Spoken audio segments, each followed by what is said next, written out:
Hi everybody and welcome to Riggs Garage. This video is for Honda Odyssey owners 2005 through 2010 or any Honda owners that have a 3.5 V6 throwing a VSA error on the dashboard. You'll see that light on the cover of this video. And possibly throwing the P2646 or P2647 codes when you scan the car. If that's you, keep watching.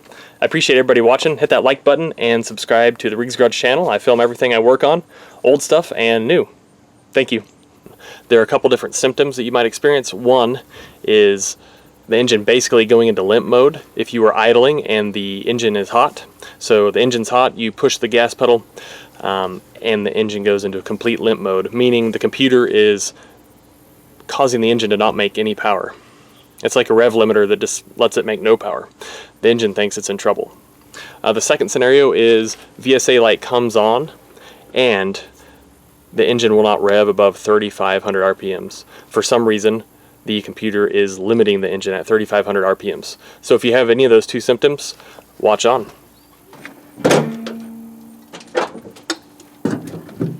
Alright, here's what we're looking at. First thing I did is I read the codes. So if you have a code reader, go ahead and plug that in to your OBD2 port. Otherwise, the auto parts store has free code readers that you can use. So go to the auto parts store and grab that. The codes that I had are P2646, and P2647. And that's a VCM variable cylinder management code. So the first thing you're going to do if you have those codes is check your oil. If your oil is low, the engine's going to freak out because it's not going to want to rev high, because revving high with no oil is going to destroy it. So it's trying not to destroy itself.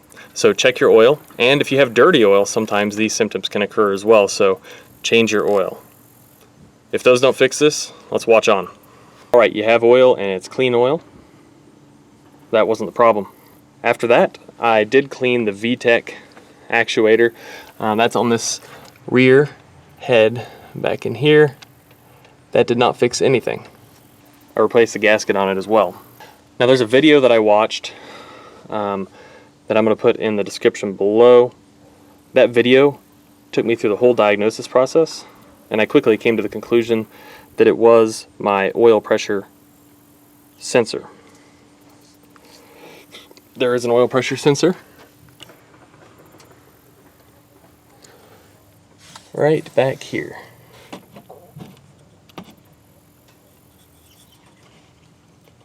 And if this sensor is not getting a proper reading, also known as if it's getting a low reading, it's going to tell the computer to protect itself, protect this engine, because there's low oil pressure. So do not rev, and that's where you're seeing the VSA light come on.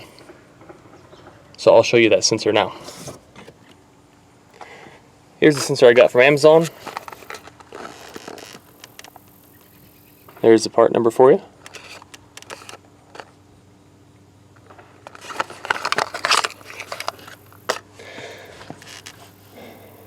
And it looks like this. You just need a crescent wrench to install it, and it just plugs in right here. You'll pull this plug off, unscrew the old one, put the new one back in. Now, learn from my mistakes. I ordered a couple different ones because I had the same symptoms over and over, and it turned out I think my original problem wasn't even this sensor. Now that may be your problem, but my problem was actually the O-ring that went around here. I reused an old flat cracked O-ring, and I believe it was letting pressure out, thus giving this sensor and the computer a bad reading, thus making the computer try to protect the engine from low oil pressure.